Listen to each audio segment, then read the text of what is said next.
끝으로 너희가 주 안에서와 그 힘의 능력으로 강건하여지고 마귀의 간계를 능히 대적하기 위하여 하나님의 전신 갑주를 입으라. 우리의 씨름은 혈과 육을 상대하는 것이 아니요 통치자들과 권세들과 이 어둠의 세상 주관자들과 하늘에 있는 악의 영들을 상대함이라. 그러므로 하나님의 전신 갑주를 취하라.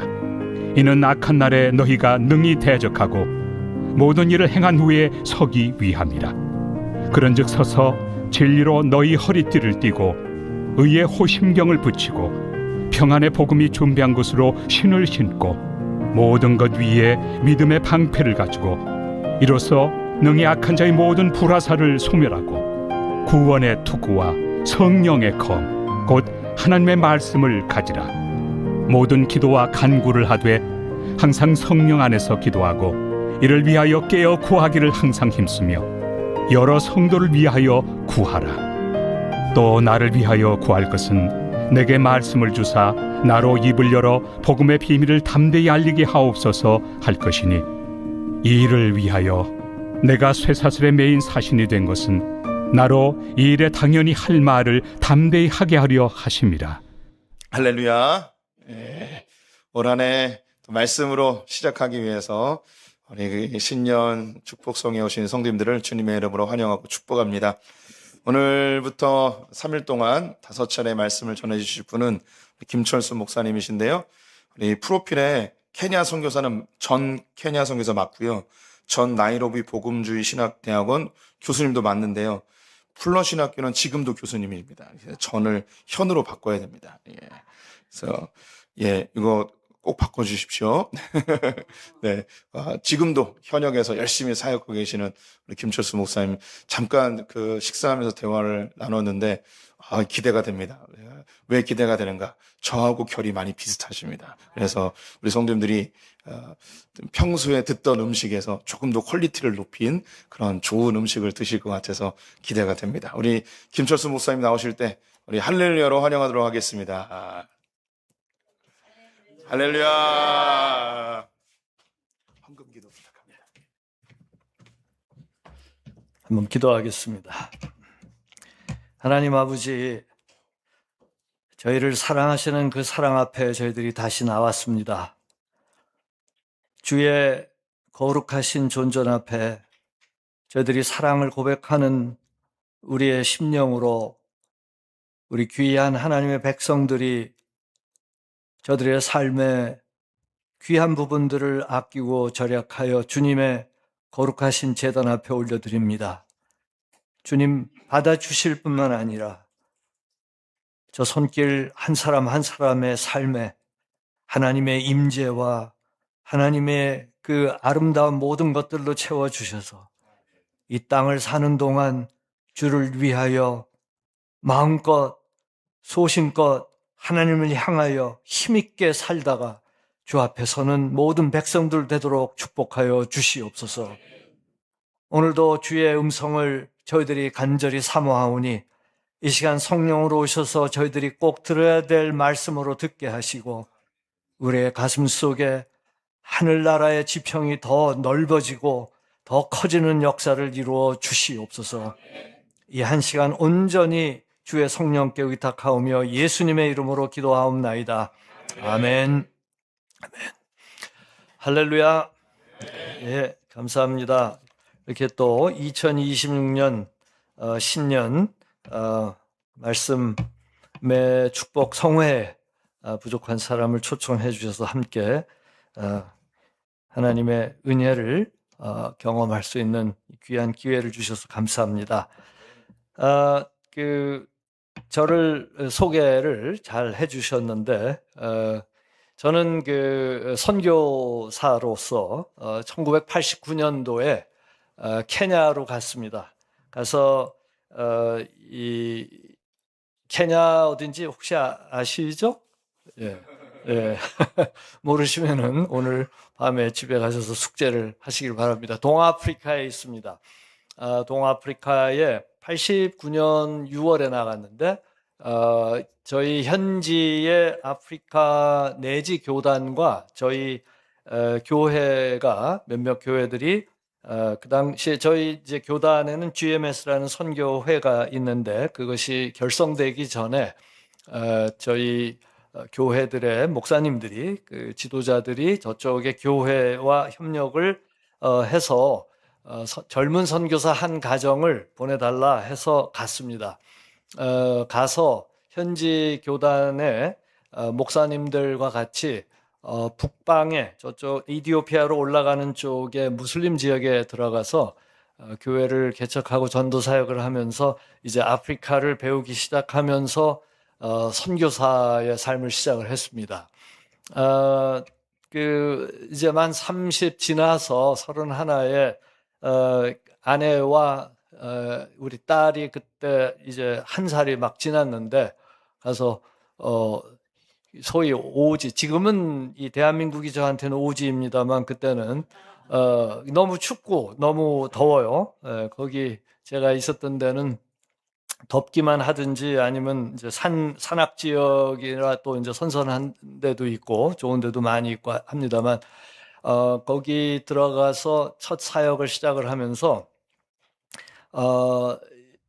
이 사람들을 섬기고 복음을 전하고 하는 삶을 살아야 되는데 제가 깨달은 게 있었습니다. 들어가서 우리는 이 복음을 깨닫고 구원받은 그 은혜에 나중에 제 말씀도 좀 드리겠습니다만 회심을 한 그 은혜의 경험 때문에 저도 헌신을 해서 선교사가 되었는데 가서 보니까 너무 이 사람들을 모르는 거예요. 그렇지 않겠습니까?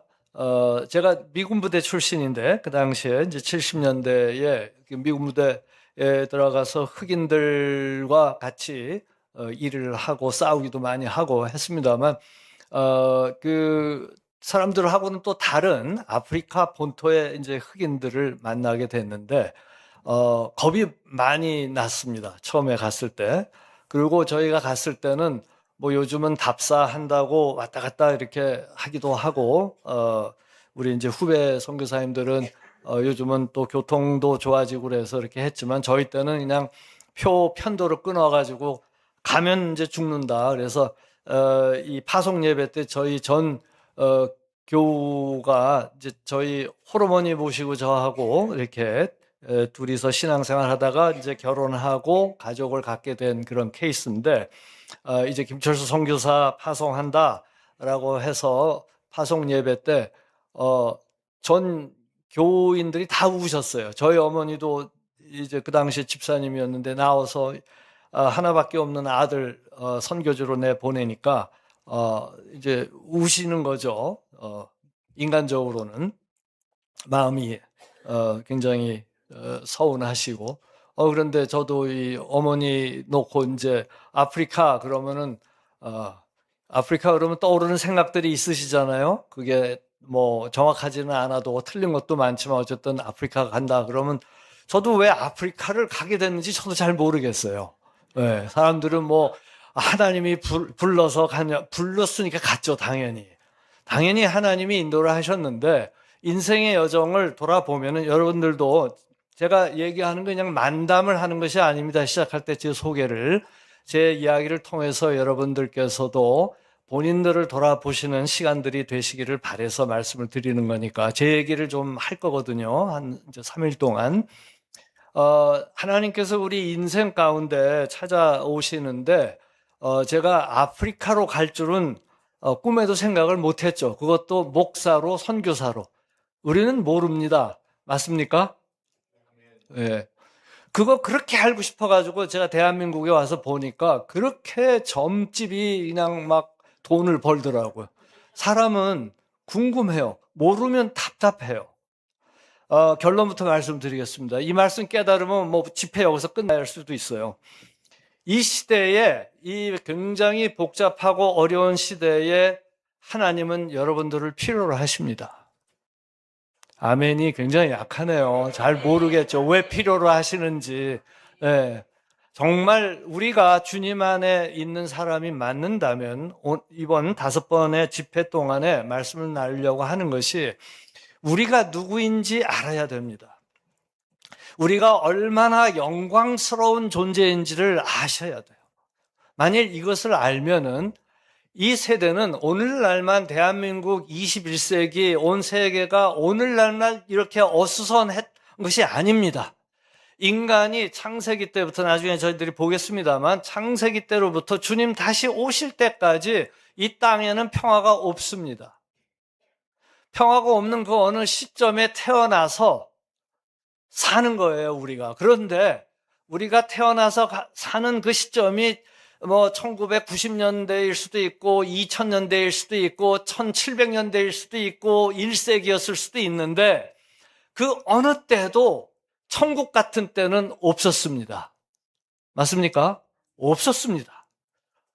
그래도 옛날에 저희도 이제 나이가 좀 들면서 그때가 좋았는데 그냥 하는 얘기지 지금이 훨씬 더 좋아요. 제가 아프리카에서 저희 안사람하고 저하고 뭐가 생겼냐면 취미가 생겼는데 촛대를 모읍니다. 불이 자주 나가니까. 이왕 촛불을 켜려면은 예쁜 거에 이렇게 아름다운 촛대를 찾아서 키면서 그 순간을 저희가 누리고 감사하려고 하니까 여러분 감사는 의지지 뭔가 좋은 게 내가 원하는 게 생겨서 감사하다 이거는 그냥 호르몬 작용이죠. 그리스도인의 감사는 의지입니다. 그래서 저희가 노력해서 이 촛대를 많이 모았는데 이제 제가 저쪽에 대학원 은퇴하고 돌아오면서 다 이제 다른 사람들 주고 그러고 이제 떠나왔어요. 촛대가 좋고 그 추억이 있지만 그래도 이렇게 대한민국처럼 전기 들어오는 게 더 좋습니다, 저는. 제가 코로나 이후에 이제 조금씩 저희가 들어와서 2024년 12월에 은퇴를 했습니다만 저쪽 대학원 그러나 이제 계속 사역은 하고 있습니다만 이 한국에 오니까 너무 좋은 거예요. 전기 24시간 들어오는 게 좋은 줄 사람들이 잘 몰라요. 이 물에 빠진 사람들이 물에서 허우적거리고 죽을 뻔하다가 익사할 뻔하다가 물 바깥으로 나온 뒤에 감사하잖아요. 숨이 막혔던 사람이 숨을 쉬고 난 뒤에 감사하잖아요.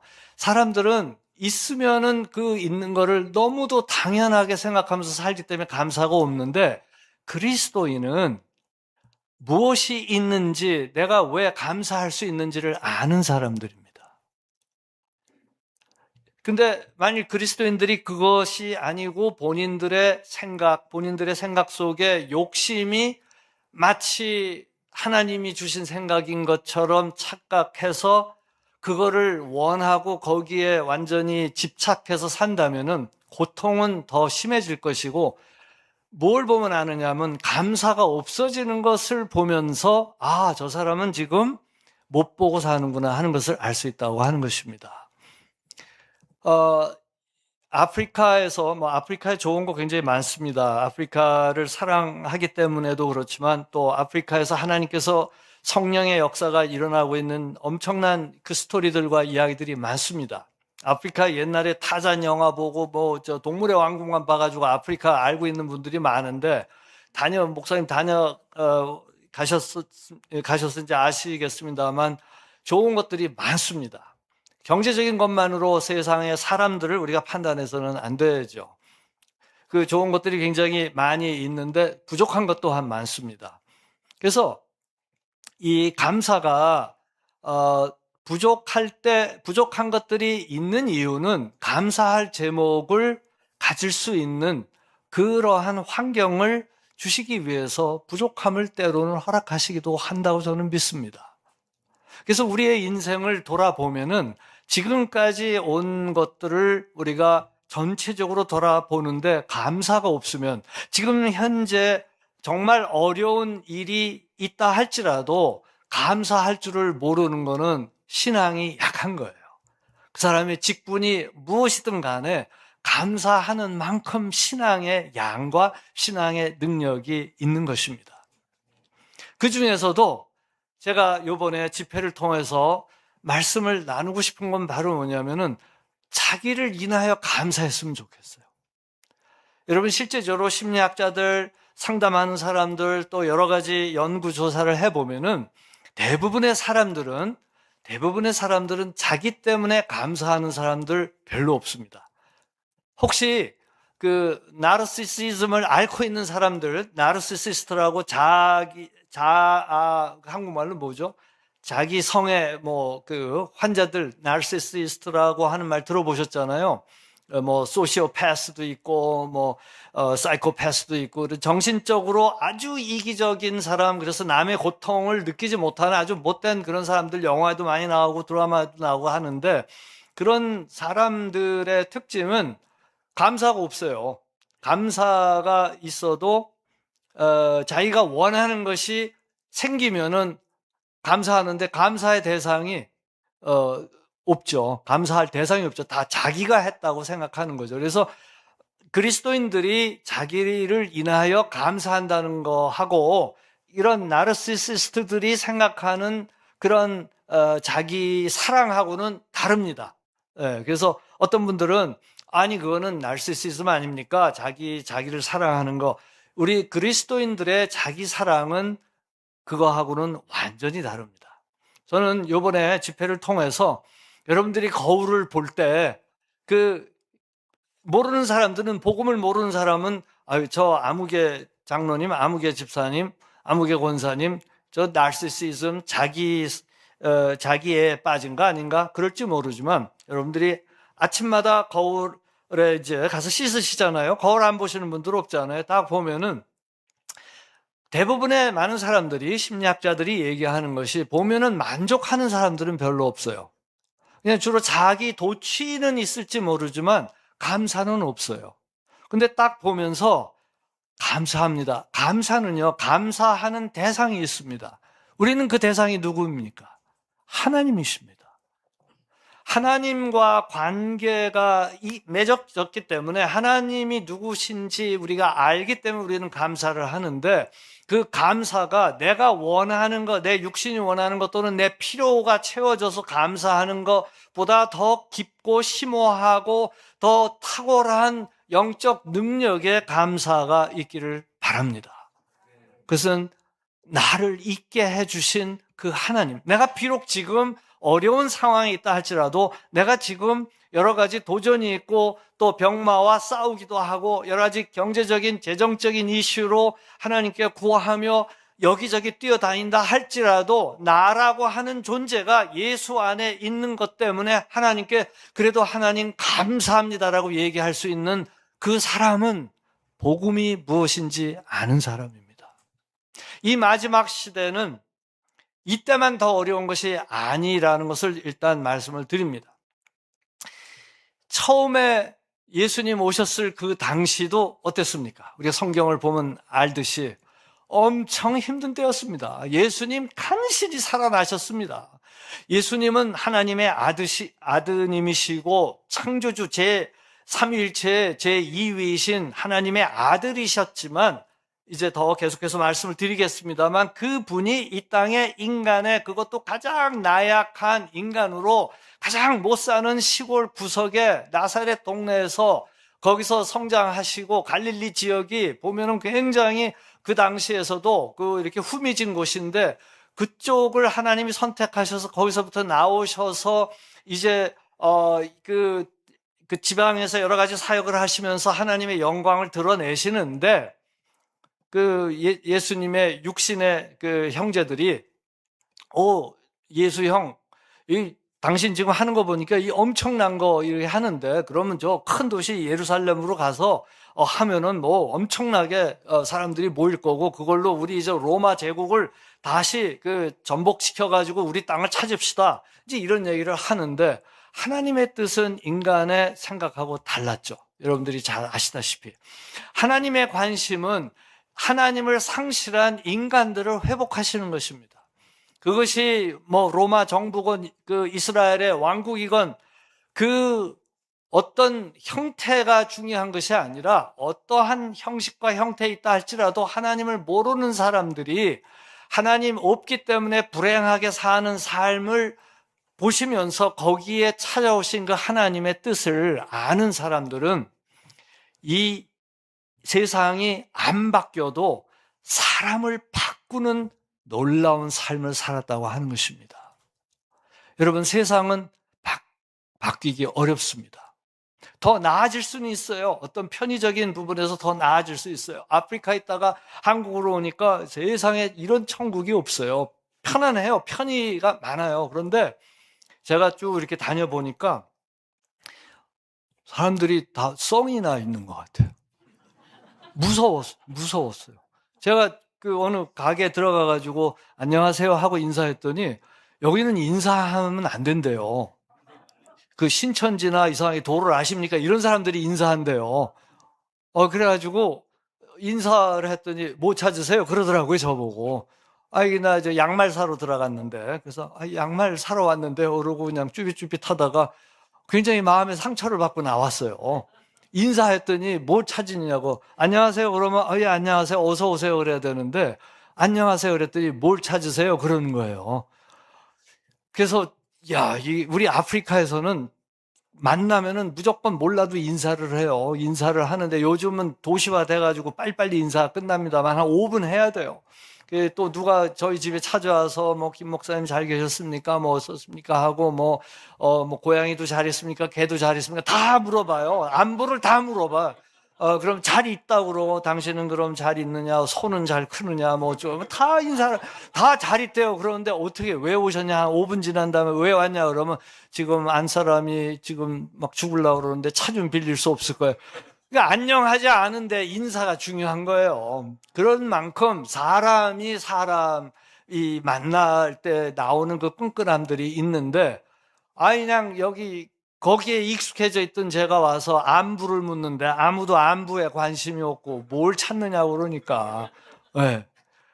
어쨌든 다시 돌아가서 세상은 쉽지 않습니다. 오늘 읽은 에베소 본문에 그 당시의 상황이나 20세기가 훌쩍 넘은 오늘이나 더 나아진 것이 있을 수도 있겠죠.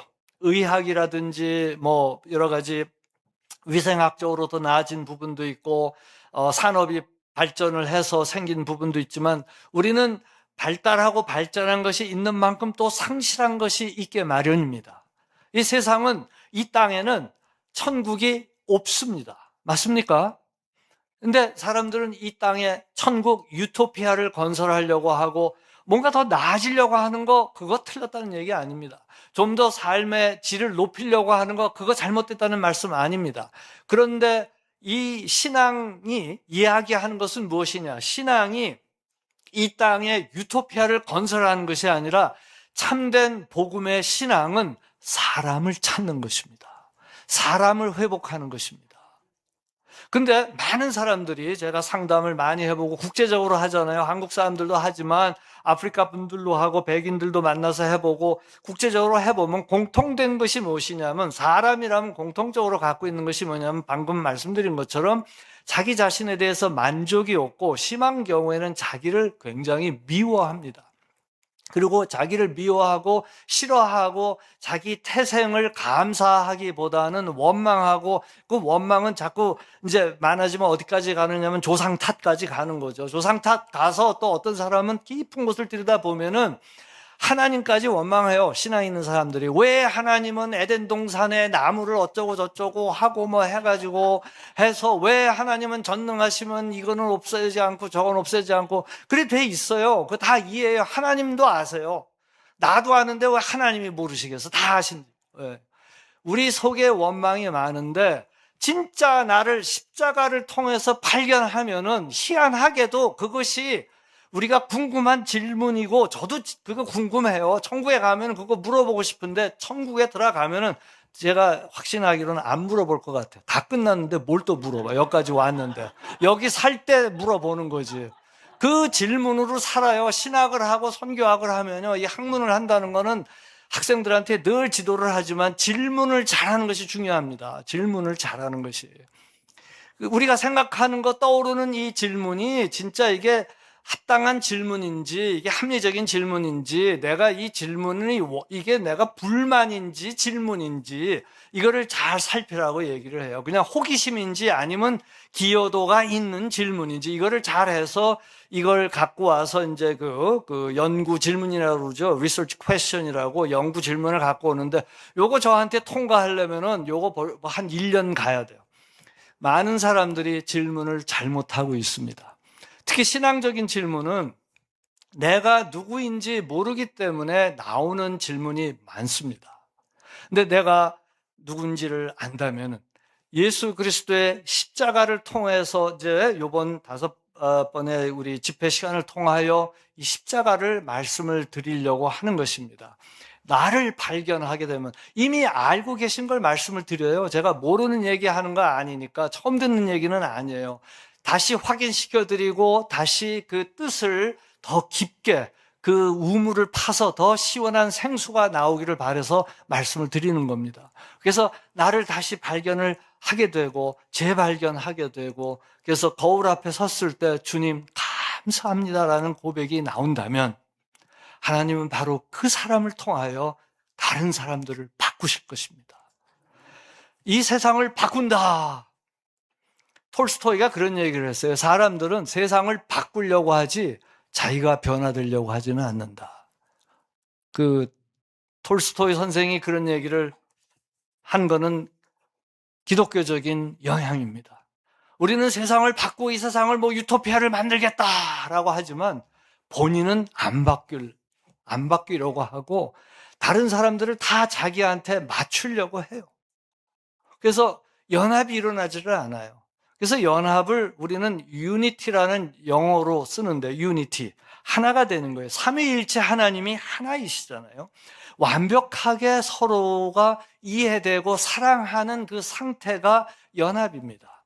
근데 자꾸 우리는 유니폼을 만들려고 그래요. 나랑 똑같은 옷을 입고 나랑 똑같은 모양이 되게 만들려고, 나처럼 만들려고 하니까 굉장히 자기중심적인 거예요. 굉장히 이기적인 거예요.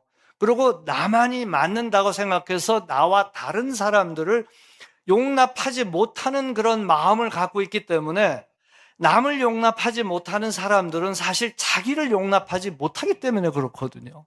그거는 더 깊이 들여다보면 하나님이 자기를 얼마나 사랑하시는지, 자기를 얼마나 용납했는지를 아직 실제로 영적으로 경험을 깊이 못했기 때문에 자기가 싫은 거고, 내가 싫으니까 다른 사람들도 싫은 거예요. 진짜 나를 사랑하고 그 하나님의 사랑으로 나를 보고 나를 느낄 수 있다면 사람은 사랑할 수 있는 능력을 경험하기 시작합니다. 그래서 사랑은요, 이제 또 집회 중에 말씀드리겠지만 이게 이제 이번 집회 서론인데 저희 이제 책을 쓰면 서론을 하잖아요. 이 서론하다 다 끝날 것 같은데 용서할 수 있어야 돼요. 용서에 대해서도 말씀을 드리려고 합니다. 우리는 용서에 대해서 잘 알고 있어요. 그 단어도 알고 있고 그 용서를 하는 것이 얼마나 힘든 것인지도 알고 있는데 이거를 또 다시 한번 생각해 보려고 해요. 그것을 십자가의 죄사함이 갖는 의미에서 다시 한번 우리를 비춰보려고 합니다. 다시 말씀드리지만 여러분들이 처음 들어보는 이야기는 하나도 없습니다. 물론 아프리카 얘기를 하다 보면 처음 듣는 얘기가 있을 수 있겠지만 또 제 얘기를 하면 저를 처음 보셨으니까 처음 듣는 얘기가 있을 거지만 그러나 말씀은 처음 듣는 이야기가 아닐 것입니다. 그러나 제가 여러분들을 이 집회를 통하여 돕고 싶은 것은 이 말씀을 여러분 각자의 삶에 좀 더 깊이 적용하시기를 바라서입니다. 이 겨울에는 한국이 건조하죠.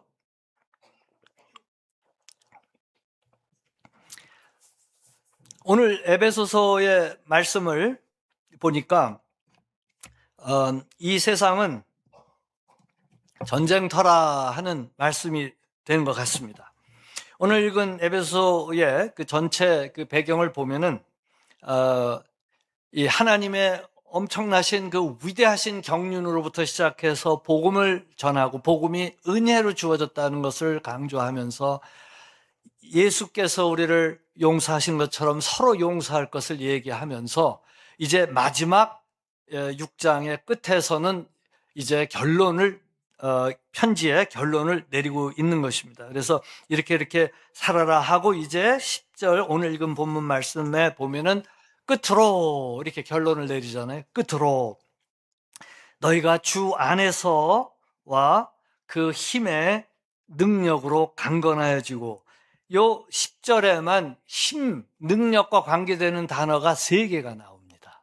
힘, 우리 한글 성경으로는 힘, 능력, 강건. 그게 무슨 얘기입니까? 이제 복음을 깨달았지? 복음 알았지? 쉽지 않아. 그 얘기입니다. 힘이 없으면은, 능력이 없으면 살 수 없는 세상을 사는 거야. 이제 보기 시작할 거야. 복음에 눈이 열려서 세상을 보니 그 전에 불만스러웠던 거, 그 전에 봤을 때는 좀 이러면 될 것 같았던 거, 이렇게 왜 못하는 거야 하면서 세상을 원망하고 살았던 거, 그리고 메시아를 기다리는데 마치 우리나라의 정도령, 옛날에 정도령 기다리고 있던 거죠. 정감록에 어떤 메시아가 와서 우리를 해방시켜줘서 우리가 원하는 그런 땅이 되게 한 하나님의 관점이 아니라 인간의 욕심의 관점에서 무언가를 갖고 싶은 것으로 가득 차 있는 것을 보고, 이제 복음에 의해서 보고 나니 그 다음에 어떻게 돼요? 세상이 쉬워지는 것이 아니라 더 어려워지는 거예요. 그래서 예수 안에서예요. 다른 데서가 아니라 10절에 보면 예수 안에서 그 힘으로, 능력으로 강건해지지 않으면 힘든 세상이다, 이런 말입니다. 그렇죠? 우리 어른들 좀 이제 이렇게 살아보시면은, 저희가 하는 얘기가 뜻대로 된 게 없어 그러잖아요. 근데 우리 뜻대로 된 게 없는 거, 저도 제 뜻대로 안 된 거 많습니다. 한번 그것만 얘기해도 지금 3일 다 끝나요. 제가 좋다고 생각한 거예요. 제가 나쁜 것 뜻을 제가 추구했겠습니까? 좋은 거 생각하고 기획하고 생각했던 것들이 안 된 게 된 것보다 더 많아요. 그리고 된 걸 보면은 생각지도 못했던 게 된 것들이 많아요.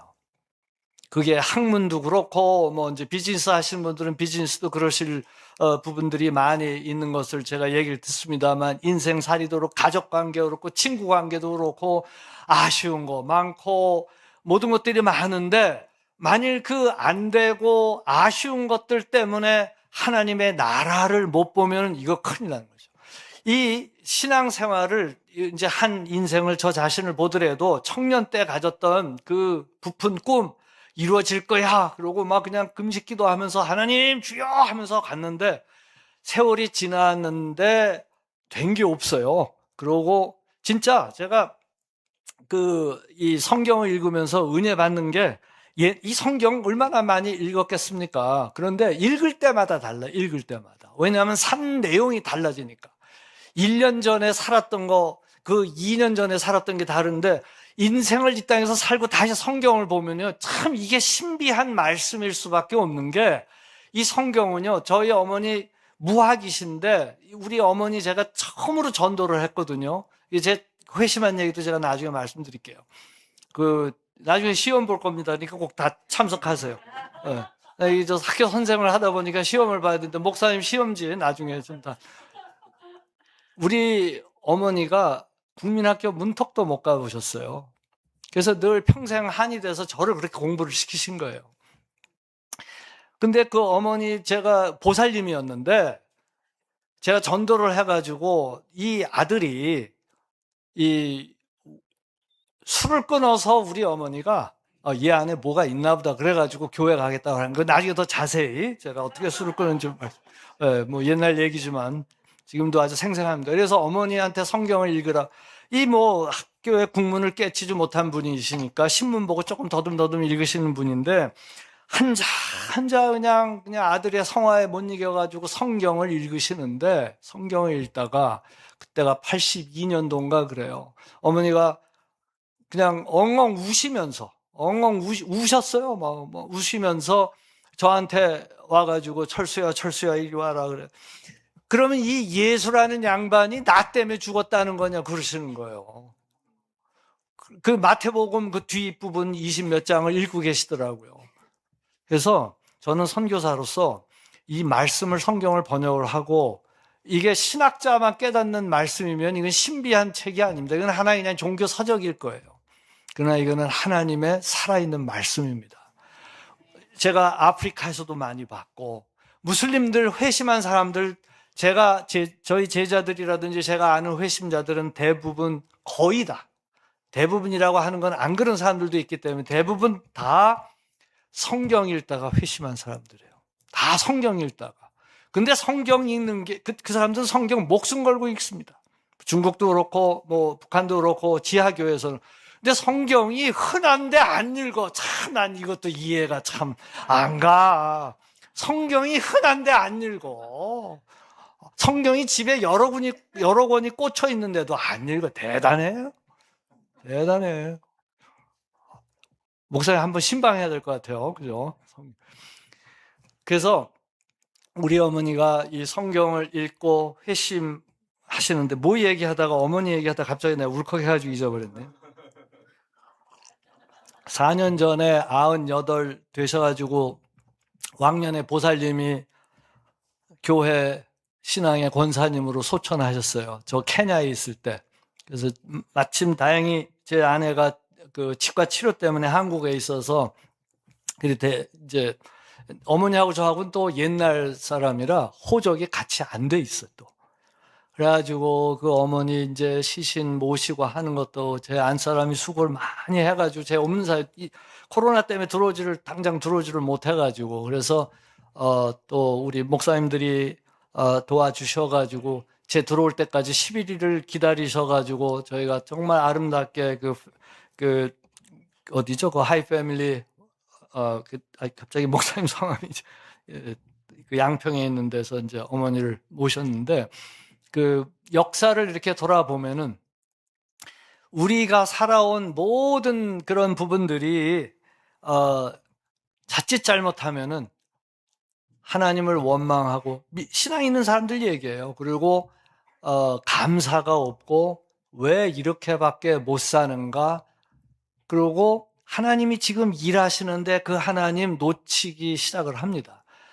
여러분은 하나님이 지금도 대한민국 땅에서 일하신다고 믿으십니까? 말로만? 말로만인데 아멘 하시면 안 되죠. 그때는 아니요 그래야지. 하나님은 역사하십니다. 점점 더 어려워질 거예요. 종말로 갈수록. 그렇기 때문에 신앙은 그 일하시는 하나님을 감지할 수 있는 능력입니다. 그건 오직 주 안에서만 가능해요.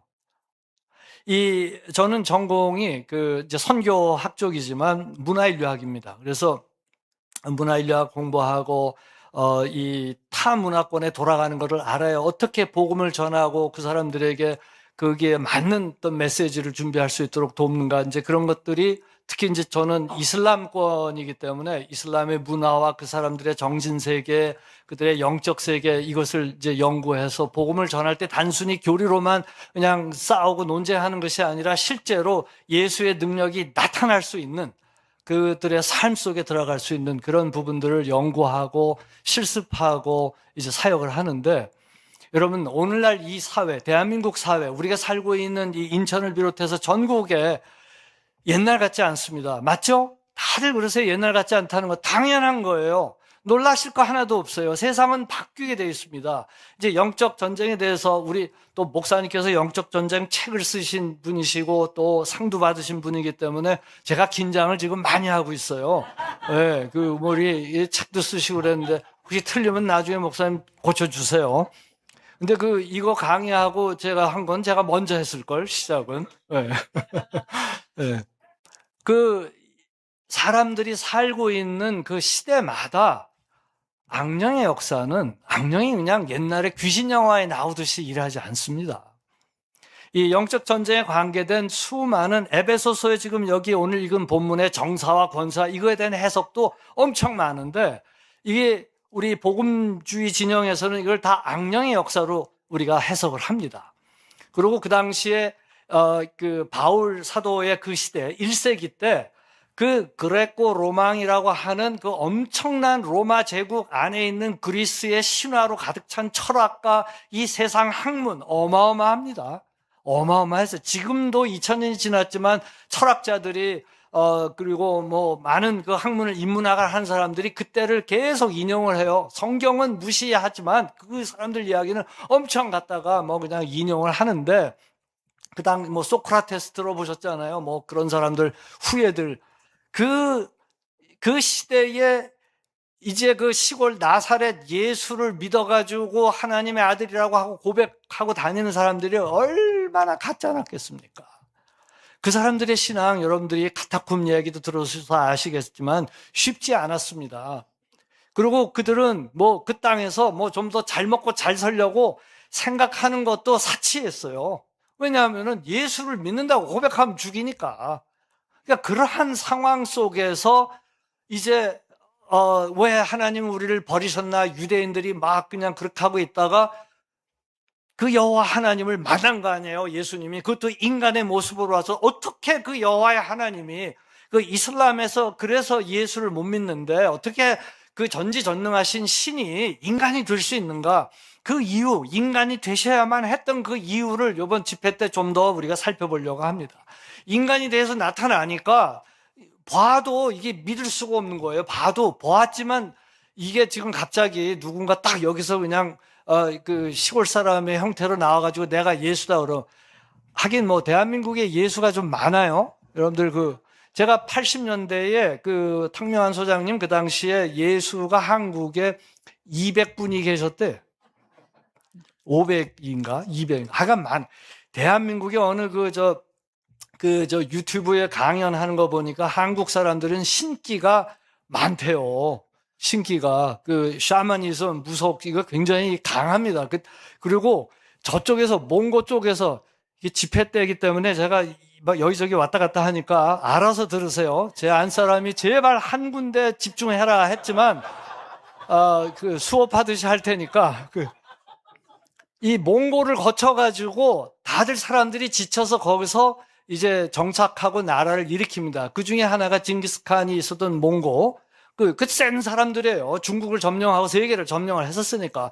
그런데도 끝까지 그냥 동쪽으로 온 사람들이 있어요. 그게 누구게? 그게 우리예요. 지독한 사람들입니다. 지독한 사람들이에요. 대한민국을 보면 굉장히 그냥 수운해 보이지만 여러분, 이거를 알으려고 말씀을 드리는 건 아니고 예수 안에서가 이제 답인데 그 전에 우리의 역사만을 봐도 우리 굉장한 사람들이에요. 대한민국 사람들이. 아니, 제가 해외에서 이제 거의 지금 이제 30몇 년 동안 다니고 뭐 살면서 보면은 식민 받은 민족들 중에서 뭐 G20, G20, 뭐 G7 뭐 이런 데 들어간 나라 우리밖에 없고요. 경제적인 성장 30년 사이에 이렇게 GDP 올려놓는데 우리밖에 없고요. 세계가 다 놀래요. 근데 그거 자랑하면 안 돼요, 우리 그리스도인들은. 감사해야지. 자랑은 어떻게 한다? 예수만 자랑하는 거예요. 여러분들 마음속에 우리가 뭐 이렇게 쉬워요. 그래서 선교사님들한테도 제가 그런 얘기를 해요. 보면은 K-팝, K 전부 K 하는 거예요. 나중에 뭐까지 있냐면 K-씬, K-죄. 네. 한국식 죄도 또 우리가 수출해. 네. 한국식 K-라면, K-팝, K 많이 하는데 절대로 우리 걸 자랑하면 안 되고 감사하는 거예요. 그건 다 하나님 나라의 도구가 될 수 있는 좋은 재료들이지 우리가 자랑할 근거는 아니에요. 우리의 자랑은 뭐다? 하나님 나라예요. 하나님이 나를 다스리시는 거예요. 우리의 자랑은 내가 하나님의 자녀된 거예요. 이거보다 다른 것이 우리 마음속에 찾아오는지를 볼 수 있는 영적인 능력이 그 영안이 열려 있어야 돼요. 그래야 우리가 다른 사람들에게 영향을 줄 수 있습니다. 교회가 왜 사회에 점점 근심거리가 되고 있습니까? 제가 그런 얘기를 들어와서 많이 들었습니다. 그건 뭐 전부 그런 거는 아니지만 그럴 수 있어요. 그런데 우리 소풍교회가 정말 우리 자신을 재발견하고 2026년도에 감사가 넘치는 지역교회가 된다면 이 지역만이 아니라 우리가 기도하고 파송한 선교사님들을 통해서 전 세계의 소풍교회에 그 능력이 증거되고 전달될 거라고 하는 것입니다. 저는 이게 선교학에서 굉장히 중요한 저의 선교 지론입니다. 우리가 한 로컬 교회, 지역 교회는 그 주님이 세계의 창조주시기 때문에 만유의 우주의 창조주시기 때문에 우리는 이 시골에서 살지만 어느 지역에서 살지만 어디 도시 구석에서 살지만 세계를 품는 그런 특별한 사람들입니다. 저는 그걸 아프리카에서 배웠습니다.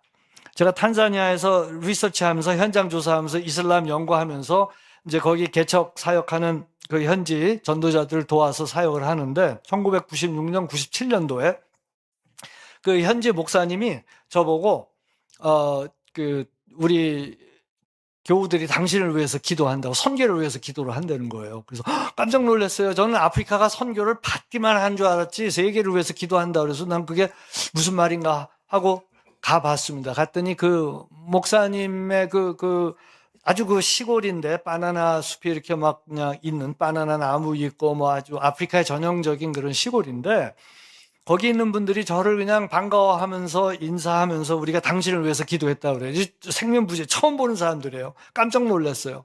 그 목사님이 그 교인들, 그 동네 그 바깥에도 나가보지 못한 분들에게 성경은 가르칠 거 아니에요. 그 하나님을 가르칠 거 아니에요. 하나님이 어떤 분인지를 가르치는데 선교를 얘기를 안 할 수가 없는 거예요. 그래가지고 세계 선교를 위해서 이분들이 기도를 하고 또 그 목사님 아는 사람 중에 하나 내가 이제 코리아에서 온 사람이라 하니까 저를 위해서도 기도를 한 거예요. 저는 그때 엄청난 충격을 받고 그 크신 하나님을 봤어요. 그게 신앙이에요. 그래서 우리 마음을 성찰해보는, 우리 속을 들여다보는 이번 집회가 됐으면 좋겠습니다. 우리 눈앞에 있는 거 힘들어요. 우리 도전이 있어요. 당장 급한 것들, 불 꺼야 될 것들 많습니다. 저도 있어요. 많습니다. 그런데 그것 때문에 그 너머에 계신 하나님이 점점 희미해진다면 그거는 불신입니다. 몰라서 믿는 불신보다 더 나빠요. 왜냐하면 욕심이 들어가서 있는 거를 끄고 있는 거니까. 그래서 자기 성찰이 필요해요. 우리가 기도를 열심히 하는 거 좋습니다. 주여 삼창하고 주여 하고 부르면서 주님께 간절히 나갈 때 자기가 뭘 기도하는지도 볼 수 있어야 돼요. 내가 하나님의 나라와 의를 구하는 건지 아니면 지금 내 안에 있는 안타까운 그 어떤 것들에 내가 완전히 함몰되어서 하나님 나라를 못 보고 있는 건지 이런 것들을 볼 수 있어야 된다고 하는 것입니다. 그래서 이번 집회를 통해서 제가 바라기는 다시 한번 우리 각자의 모습을 하나님 앞에서 재발견하는 시간이 되기를 바랍니다. 그래서 내가 감사의 이유가 되었으면 좋겠습니다. 하나님, 제가 이렇게 살 수 있어서 감사합니다. 여러분, 대한민국이 K-팝, K-도 좋은데 K-자살 1위예요, 또. 안 좋은 것 많아요. 안 좋은 것 많은데 우리는 이 문화인류학 수업할 때 늘 그런 얘기를 합니다. 사람들은요, 자기의 가장 좋은 거, 자기 문화에 가장 좋은 거 하고 저쪽 문화에 가장 나쁜 거 하고 비교하고 싶어 하는 성향이 있어요. 그래서 기분이 좋잖아요. 그래요. 근데 우리 그리스도인들은 성숙한 사람들이니까 그러면 안 돼요. 그러면 안 되고 공평할 수 있어야 돼요. 그래서 다른 문화권에 가더라도 그들의 참 좋은 것들을 보면서 감사하고 칭찬해주고 배우려고 하는 마음이 있어야 되고 또 우리의 좋은 것도 소개를 하는데 자랑하면 안 돼요. 자랑은 예수만 자랑하는 거예요. 십자가만 자랑하는 거예요. 나를 인하여 내가 여기까지 살 수 있었던 거 그거 감사해야 되는 거예요. 자랑은 예수, 나는 감사.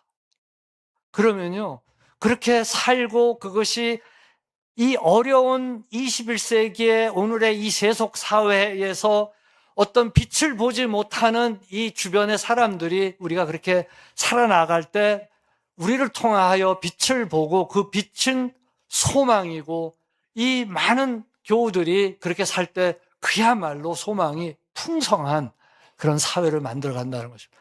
소망이 풍성한? 어디서 많이 듣던 얘기인데, 이름 참 좋습니다. 네. 소망은 빛을 볼 때 있는 거죠. 저 밑에 갇혀서 깔려 있는데, 모든 게 다 무너져가지고 깔려 있는데, 그 사람들이 살 수 있는 의지는 무엇 때문이었을까요? 빛을 봤기 때문입니다. 빛이 저기 있으니까 누군가가 올 거야. 기대가 있죠. 희망이 있죠. 그리고 그걸 향하여, 빛을 향하여 갑니다. 어둠을 향하여 가는 사람은 없습니다. 빛을 향하여 어떻게 해서든지 그냥 좀이라도 흙을 치우면서 그쪽으로 가면은 뭔가가 있을 거야라고 하는, 살겠다라고 하는 그런 소망을 갖고 갈 때 사람에게는 힘이 나는 겁니다. 근데 우리는 오늘 읽은 10절에 그 힘이 어디 있다? 주 안에 있단 말이에요. 이미 그 힘이 우리 안에 있어요. 그 힘으로 강건하여지고 능력으로, 하나님의 능력으로 이 세상을 살아야 될 것을 얘기를 합니다. 앞에 5장, 6장 초도까지 복음을 전하고 하나님이 어떠신 분인지, 우리가 받은 복음이 어떤 것인지, 그 은혜가 얼마나 큰 것인지, 그리고 그래서 어떻게 살아야 될 것인지 딱 얘기해 놓고 바울이 그 에베소서 잘 내용 기억 안 나시면 꼭 가서 앞에 보시기 바랍니다. 그러고서 이제 끝으로 이거를 살기 위해서는 뭐가 필요하다? 힘이 필요한 거예요. 그 힘은 육신의 힘도, 우리의 건강도 필요하겠지만 주 안에 있는 영적인 힘인데, 그것은 바로 뭐냐면 인지적인 거예요. 생각이에요. 우리는 생각에서 많이들 무너집니다. 이 생각을 못 이겨요. 이 생각은 다른 말로 하면은 마음이라고도 표현합니다. 성경에서. 마음, 가슴, 생각 다 같은 것입니다. 우리 이제 또 그 뭐 의학적으로 얘기하면 뇌가 되겠죠. 그러나 뇌의 기능을 뛰어넘는 그 영적 세계가 있는데, 그것은 오직 성령 안에서만 가능한 것입니다. 그것이 무슨 내용인지를 오늘 바울은 이야기를 하고 있고, 계속해서 이번 집회 동안에 여러분들과 말씀을 나누려고 합니다. 그래서 힘이 있어야 되는데 11절에 보니까 마귀의 간계를 능히 대적하기 위해, 이 세상은, 예수님도 이 세상 임금이라고 그랬어요. 마귀를 가리켜서 이 세상 임금이라고 그래요. 세상을, 임금은 뭐예요? 다스리잖아요. 그 다스리는 걸 에베소서 2장에서는 공중권세 잡은 자라고 그랬어요. 공중권세라고 하는 거는 옛날에 그리스식의 표현인데, 문학적 표현인데, 사람들의 생각입니다. 철학입니다. 사상입니다. 그 시대를 끌고 가는 어떤 문화적인 힘입니다. 그거를 쥐고 있다는 거예요. 그게 전부 나쁘다는 얘기가 아니에요. 그거를 통하여 사람들을 어떻게 해요? 매료시키고 그것에 사람들이 다 빠지게 만들어서 그것 때문에 하나님을 상실하게 만드는 거예요. 마귀의 목적은 딱 하나예요. 저와 여러분들과 온 세상이 하나님 없다 하면 돼요. 하나님 안 하신다 하면 돼요. 하나님이 우리에게 관심 없다라는 느낌 가지면 돼요. 하나님은 더 이상 여기에 관심이 없다, 촛대가 옮겨갔다라고 해서 하나님과 우리 사이를 이간하는 것이 마귀가 하는 일이에요. 근데 그게 생각 속에서 이루어진다는 거예요. 뭐 미디어를 그냥 수동적으로 봐도, TV를 통해서, 영화를 통해서, 뭐 책을 통해서, 사람들이 이야기를 통해서 끊임없이 공중 권세 잡은 자, 이 세상 임금, 이 또 계시록에서 요한 사도가 얘기한 그 옛 꼬이는 자, 이 뭐죠? 또 이 저기 accuser, 이 참소하는 자, 이 우리한테 찾아와서 끊임없이 하나님과의 관계를 깨뜨리려고 하는 거, 그게 마귀가 하는 거예요. 뭐 귀신 영화에 나와서 마귀가 왜 하고 나오면 이건 너무 쉬워 보이잖아요. 여기 간계라고 하는 말은 굉장히 중요한 말입니다. 간악하고 교묘하고, 이게 사람들이 아무리 머리가 좋아도 깨닫지 못합니다. 영적으로야만 보이는 거예요. 우리 어머니 공부 못하셨지만 말씀 아시니까 마귀가 못 믿게 하는데 뚫고 나와가지고 이 예수가 그럼 나를 위해서 죽으셨다는 얘기냐를 고백하셨어요. 그래서 내가 맞아 엄마 그러고서, 저희 어머니는 이제 저희 아버지를 이렇게 만나셨는데 정상적으로 못 만나셔가지고, 우리 아버지가 1900년생, 예, 나는 58년 개띠, 뭐 여기 나왔으니까 다 얘기를 할게요. 혹시 뭐 늦게 저를 낳으셨어요. 저희 집안이, 저는 홍길동 선배를 이제 제가 알고 있는 거지 뭐 이렇게. 홍길동 아시는지 모르겠는데, 그래서 옛날에 뭐 우리끼리 제가 할 때 호로회 뭐 이렇게 해서 그 클럽도 만들었다고요. 그 어떤 좀 인간적으로, 세상적으로 불행한 그런 배경을 갖고 나왔는데, 어떻게 제가 태어난 거예요. 엄마들이 그런 얘기를 하면 안 되는데, 어머니가 이제 좀 무식하시니까 저한테 그런 얘기를 하면 안 되는 거지, 애한테. 아유, 내가 너를 안 낳으려고 그랬다. 이런 얘기를 하죠. 저는 이제 그런 얘기 들으면서, 그러니까 어려서부터 마음에 쓴뿌리가 있었겠죠. 뭔가, 이 세상을 원망하고, 그래서 뭐 하여간 뭐 그 또 얘기를 하면은 또 이 집회가 안 되니까 제가 요까지만 얘기를 하고. 하여간 이 분노로 이제 성장을 했는데 이 아이가 잘 되게 하기 위해서 어머니가 어딜 가셨을까?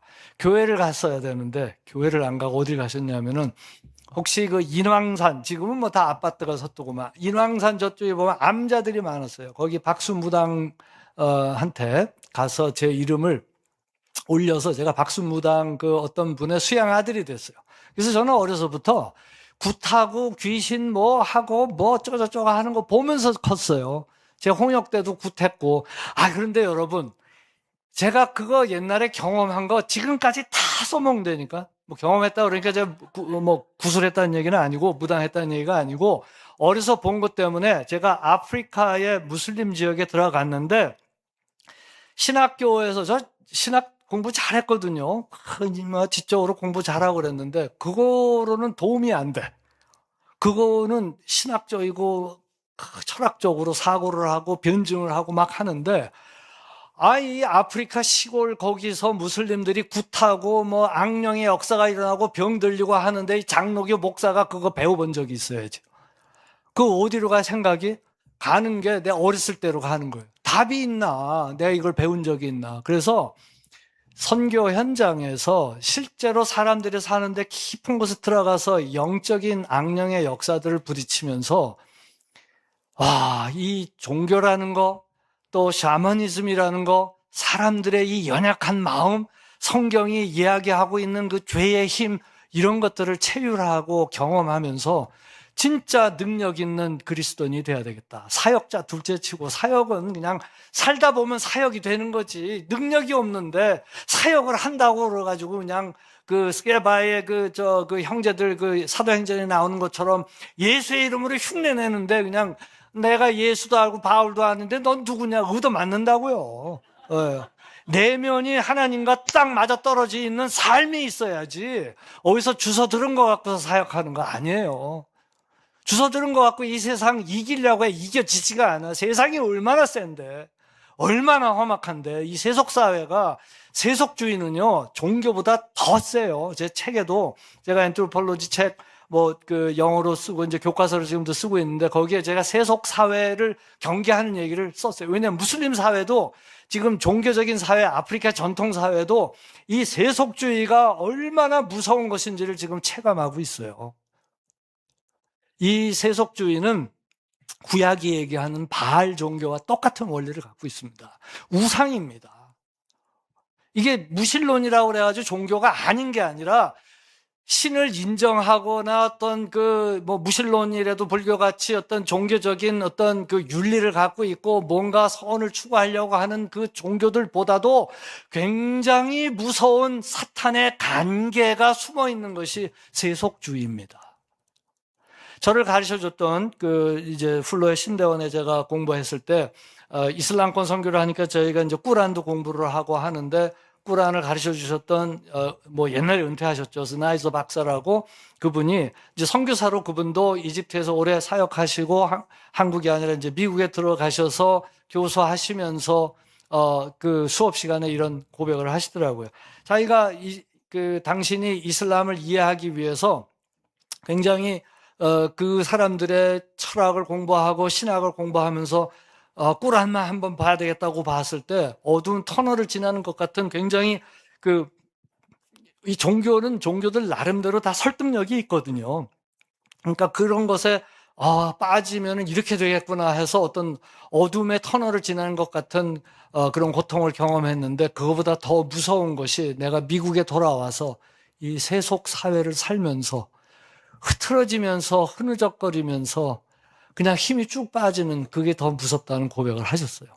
그때는 제가 그거를 잘 이해를 못했는데 세월이 지나면서 또 현대 선교학의 아버지 되시는 레슬리 뉴비긴이라는 분도 그 인도의 선교사로 가서 사역을 하시다가 1950년대 옛날이죠. 그 후에 다시 영국으로 돌아갔을 때 영국 사회가 어마어마하게 세속화되고 기독교가 타락한 모습을 보면서 그분이 소위 선교학을 시작을 하신 거예요. 현대적인 의미에서. 그래서 이미 1980년대 후반에는 이 선교를 많이 했고 교회가 흥왕했었던 미국과 서구에서는 이미 불아파에서는 이 서양 세계를 어려운 선교지로 이미 선교학자들은 이야기하고 있었습니다. 대한민국도 선교지입니다. 믿으십니까? 전 세계를 가슴에 품기 위해서 우리의 사랑하는 선교사를 내보내는 건 당연히 해야 되는 거예요. 그거는 땅끝까지 가서 하는 게 시차적인 것이 아니라 지금 여기 유다와 이 사마리아와 땅끝까지 다 나가서 하는 건 동시적으로 이루어져야 되는 예수님의 명령이에요. 근데 여기를 간과하면 안 되는데 여기는 열심히 1907년도에 평양에서 대부흥이 일어난 뒤에 교회가 이제 핍박을 견디면서 대한민국의 교회가 진짜 교회사에 유례 없는 그러한 부흥을 일으키고 선교사를 파송하고 하니까 마귀가 가만히 있겠습니까? 내가 마귀라도 가만히 안 있어. 저렇게 막 그냥 잘 되는데 마귀 생각을 좀 한번 해보세요. 평상시에 많이 하는데 잘 모르지 이게 뭔지. 하나님과의 관계를 깨뜨리는 첫 번째는 뭐냐면은 감사를 죽이는 거예요. 그럼 뭘 감사해요? 벌써 그 문제예요. 목사님, 감사할 걸 좀 알려주십시오. 그러면 제가 알려줄 수 없어요. 찾으셔야 되니까. 복음을 통해서 찾을 수밖에 없어요. 내가 존재하는 게 감사하다고요? 그게 겉으로는 그런 척 하지만 속으로 과연 그것에 동의가 되는지를 여러분들이 물어보셔야 돼요. 마귀의 관계는 무섭습니다. 그러나 영적 전쟁의 승자는 누구입니까? 하나님이시잖아요. 맞습니까? 근데 그 하나님을 저 멀리 두고서 하나님은 늘 승리하셨습니다. 찬양합니다. 그럴 게 아니란 말이에요. 그 하나님이 내 안에 계시잖아요. 오늘 찬양했던 것처럼 그 하나님이 내 안에 계시다는 것, 즉 내가 주 안에 있다라고 하는 것이 무슨 뜻인지 입에 늘 익숙해서 하는 습관적인 매너리즘에서 나오는 어떤 종교적인 그런 그 신앙 고백이 아니라 가슴에서 폐부에서 막 그냥 나오는 그런 고백이 될 수 있어야 돼요. 그래서 마귀의 관계를 능히 대적하기 위하여 하나님의 전신갑주를 입으라. 이거 오늘 이게 서론만 하다 끝나겠는데 시간이. 이 전신갑주를 입으라. 왜? 12절. 왜냐하면 우리의 씨름은 싸움은 혈과 육을 상대하는 것이 아니란 말이에요. 이미 아시겠지만 통치자들과 권세와 이 어둠의 세상 주관자들과 하늘에 있는 악의 영들이, 이 네 가지 내용이 헬라어로 있는 것들을 갖고 많은 신학자들이 연구를 했는데 이게 뭐냐, 이것만 요 한 절만 갖고도 한 10시간을 우리가 이야기할 수 있어요. 굉장히 중요한 얘기인데 결론적으로 말씀을 드리면 이건 뭐냐면 악한 영들입니다. 여러분, 악한 영들을 자꾸 사람들은 영화나 드라마에 나오는 귀신처럼 하는 걸 생각하는데, 악한 영은요, 여러분들이 우리가 천사를 볼 수 없는 것처럼 악한 영들 역시 이 세상의 그 영적인 작용은 우리 인간이 3차원 세계에서 경험할 수 있는 그 지경을 넘어갑니다. 그거는 생각을 통하여 우리 속에 들어오는데 대부분 부정적인 생각을 통해서 들어옵니다. 근데 그 부정적인 생각, 그러니까 무조건 그냥 그 optimism 그냥 낙관적으로 생각하라는 게 아니고, 비평할 건 비평을 하죠. 또 지적할 건 지적을 하는데, 부정적인 생각이라고 하는 건 다시 또 말씀드리면 감사가 없는 거예요. 감사가 없는 거예요. 사는 게 감사해야 돼요. 저도 문제 많아요. 지금 해결해야 될 것들 많습니다. 앞뒤 좌우 전후로 해서 다 있어요. 근데 제가 가장 경건의 시간에 가장 제가 초점을 맞추는 건 하나님, 제가 이 순간에도 감사가 없지 않도록 해 주십시오. 왜? 감사할 건 엄청 많은데 결국 뭐냐? 십자가에 감사해요. 십자가로 우리는 살지 않으면 이 21세기 험악한 세속사에 절대로 못 이깁니다. 십자가 옛날 얘기처럼 들리고 이 십자가의 의미가 그냥 교리의 기본적인 것처럼 생각이 되는 사람들은 아직 십자가를 모르는 사람들이에요. 바울이 살았던 그때나 지금이나 똑같은데 바울은 십자가만 이야기를 했어요. 그게 십자가 그냥 십자가 찬송만 많이 부르고 십자가 그냥 십자가라는 말을 많이 해서 십자가를 사는 게 아니라 그 의미가 무엇인지 성경 66권 전체를 통괄하는 그 십자가의 의미가 내 모든 세포에 수족의 세포 속에 다 박힐 정도로 우리가 우리 자신을 하나님 말씀에 투자하지 않으면 우린 이 험한 세상 못 이긴다는 거예요. 저는 3일 집회하고 갑니다. 숙제는 이제 목사님이 이제 계속 하실 텐데 저는 우리 김 목사님 잠깐 뵀지만 너무 좋아. 네, I love you, Reverend Kim. 네. 여러분도 김 목사님 사랑하시죠? 네, 너무 귀한 분. 아까 당신이 그렇게 얘기를 하시더라고요. 저는 맞는지 모르겠지만 선교의 궁극적인 거는 하나님 말씀 가르치는 거 아니겠습니까? 그래서 제가 바로 그겁니다. 그랬어요. 제가 이렇게 얘기를 했죠. 제가 바로. 이 말씀이 저를 살렸어요. 이 말씀에 어머니가 부딪히는 걸 보면서 봤고. 제가 무슬림 세계에서 말로 전도해가지고 회심한 사람 하나도 없어요. 제가 준 성경 때문에 돌아온 사람은 있어요. 하나님이 직접 얘기하실 때 역사가 일어나는데, 그래서 저희가 무슬림권 선교 사역할 때 그 전략이 뭐냐면은 진정으로 친구가 돼서 다가가서 믿을 만한 그런 이웃이 된 뒤에 당신 왜 이렇게 삽니까? 베드로 후서인가? 전서인가? 갑자기 생각이 안 나는데 3장 15절을 왜 이렇게 사느냐? 당신 안에 있는 소망이 뭐냐고 물어보면은 대답할 걸 준비하라고 그랬잖아요. 준비해야 돼요. 근데 사람들이 그 당시에 물어봤어요. 여러분 2세기, 3세기 때 팬데믹이 코로나보다 더 심한 팬데믹이 15년, 13년 이렇게 있었어요. 그리고 지난번에 그 팬데믹 있었을 때 중국의 우한에서도 보면은 주변의 사람들을 놀라게 한 게 전부 누구냐면 크리스찬들이었어요. 그러니까 사람들이 와서 물어보는 거예요. 당신은 왜 이렇게 삽니까? 이게 나는 내 안에 있는 그리스도 때문에 그렇습니다. 그럼 그분이 뭘 했는데 그 미추광이 예수쟁이들이 얘기하는 그 예수 때문에 이렇게 당신이 착하게 산다고 이러는 거죠. 근데 요즘은 사람들이 안 물어봐. 기독교인들한테. 왜 이렇게 물어보면 요럴 때 왜 이렇게 사세요? 톤이 달라. 왜 이렇게 사세요? 근데 왜 이렇게 사시죠? 이 질문을 받을 수 있는 삶을 살아야 돼요. 여러분 요즘은요.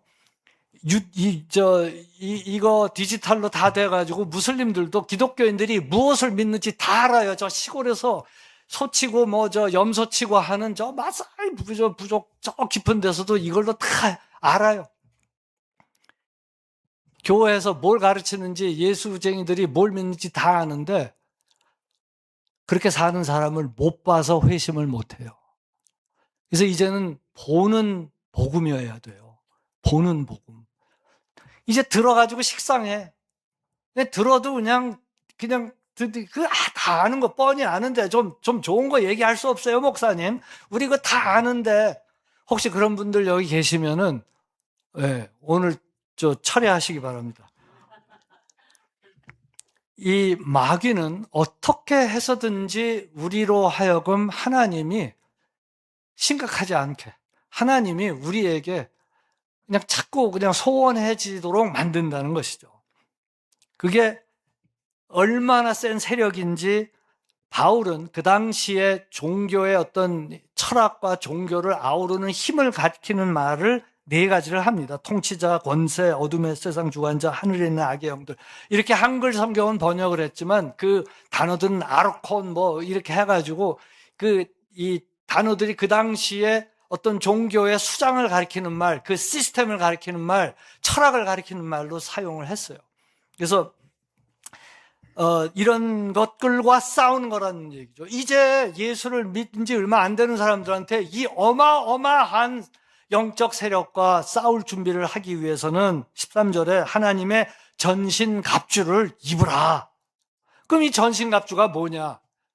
이 전신갑주를 얘기를 해야 되는데 시간이 다 됐네. 큰일 났네. 이 전신갑주를 취하라. 이는 악한 날에 그날이에요. 그 당시. 오늘 우리에게는 오늘이에요. 악한 날이 앞으로 오는 게 아니에요. 지금이에요.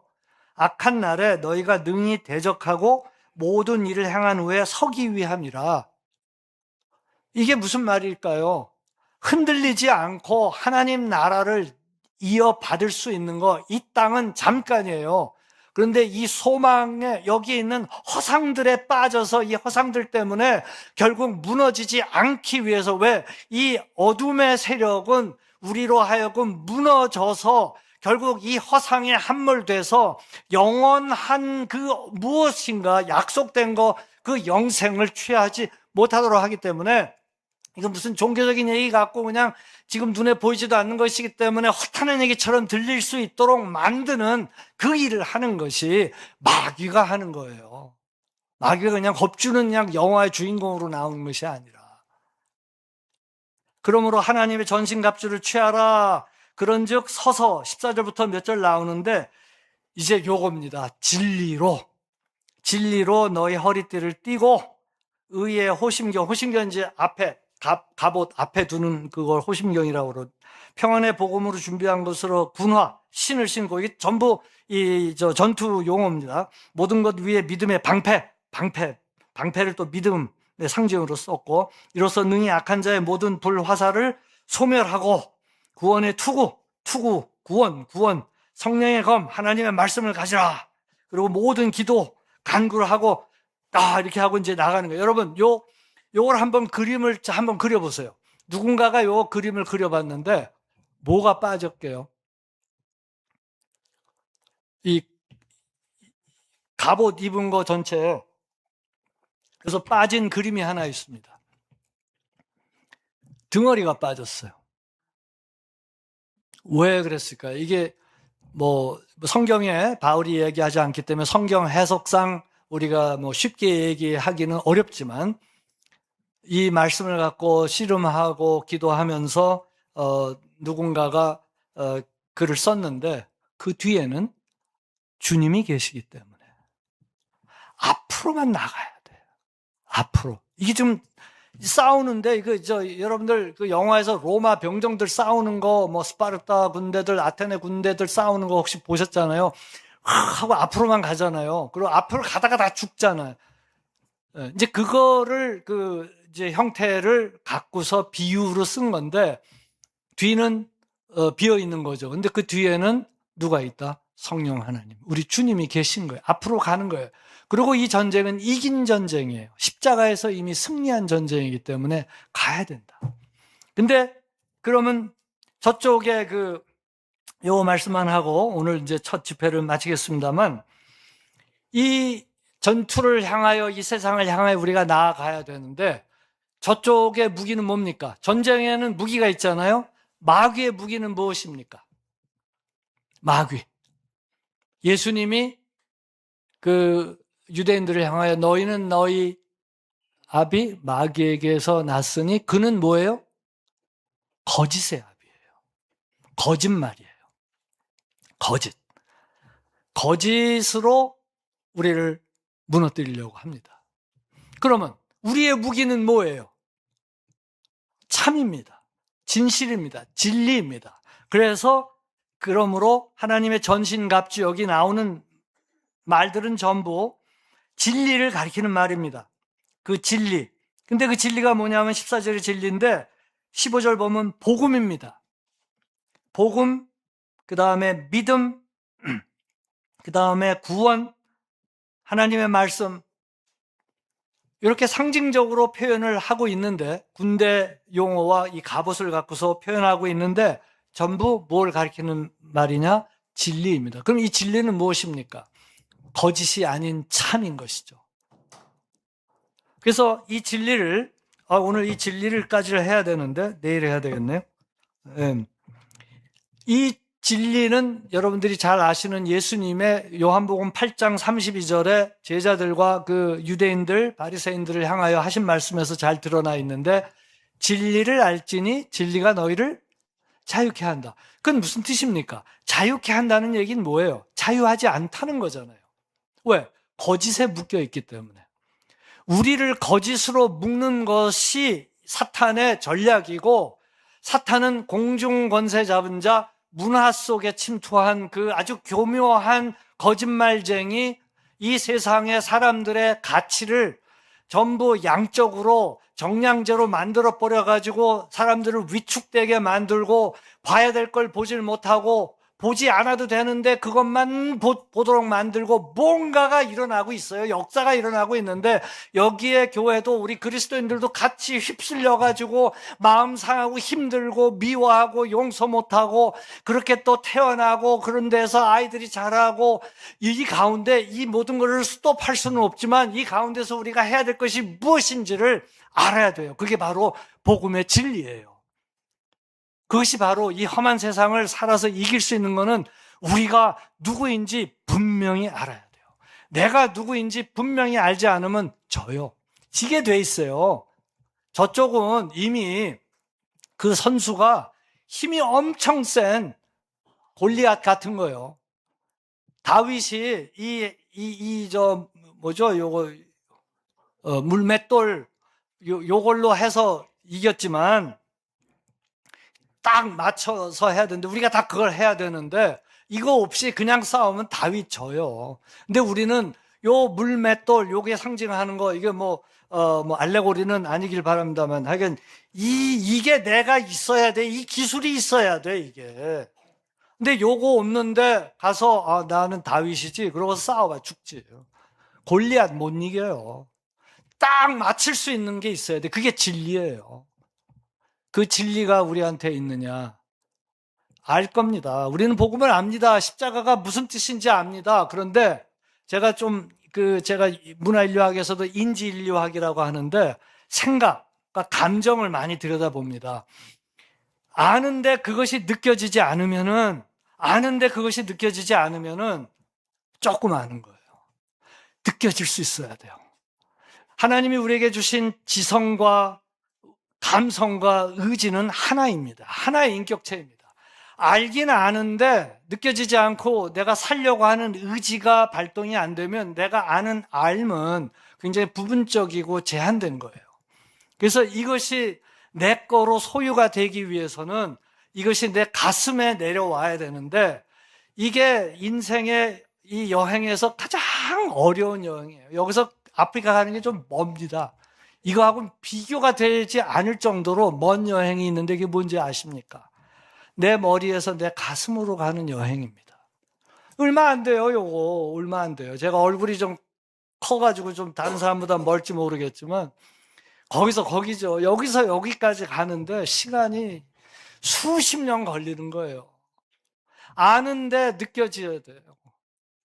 감사는 느낌입니다. 감사는 느낌입니다. 사랑도 느낌입니다.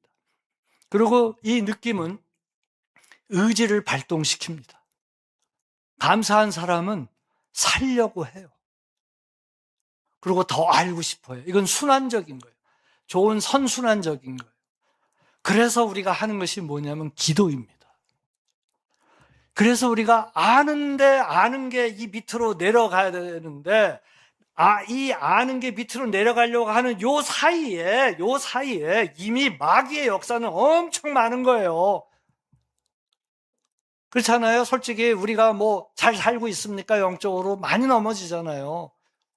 우리가 목사래도 장로래도 권사래도 신앙생활 오래 했다 할지라도 순간순간 들어오는 도전에 넘어질 때가 얼마나 많이 있습니까?